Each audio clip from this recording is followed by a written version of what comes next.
למסקנה, מה תקנת השבע? אין מסקנה. שאומר ספקת דדינה. כל דבר שתקנת השבע מספקת. לא, בסוף. מה זה כל דבר? ספקת דדינה, אם אין לה גזלן, הנגזל לא יקבל. לא, במקרה כזה צריך את אישור המגזר או לא? שורה תחתונה.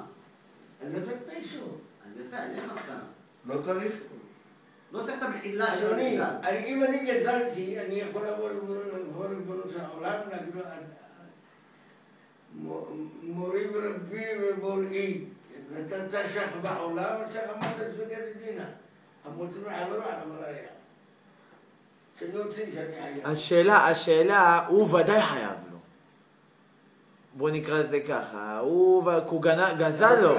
אז חיוב יש, השאלה יכול להיות שחיוב ודאי יש, השאלה אם יש פטור. זה חייב, וזה שם, זה אבל שהוד יודע, בקונטיננט הספקות, בכל ספקת דדינה מה עושים? רוקדים, בוכים, שמחים, מה עושים? מחלוקת, הרים?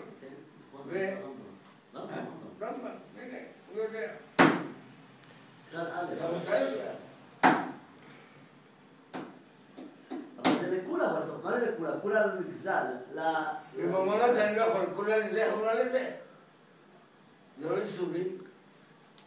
לא, אבל הלשון שם זה כולה לנתבע. כולה לנתבע. ככה זה הלשון. כולה לנתבע תמיד גם מקל איתו. מצד המוציא מחר. או, אבל השאלה פה הוא לא מוציא. הוא לא מוציא. פה זה שלי שם. אני שומע לך, אתה לא מוציא ממני. לא, פה זה גם לא נקרא להוציא. הגזלן מודה שהוא חייב. הגזלן מודה שהיה את זה. והנגזל אומר אתה חייב לי. אז אין פה את הדין של המוציא מחברו על המראיה.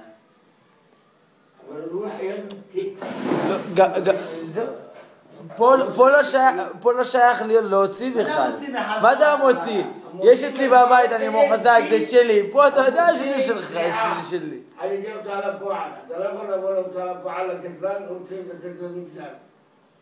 אם זה ספקת דדינה, מה תעשה? תפתח את הפה. ילד גדל. מה תעשה?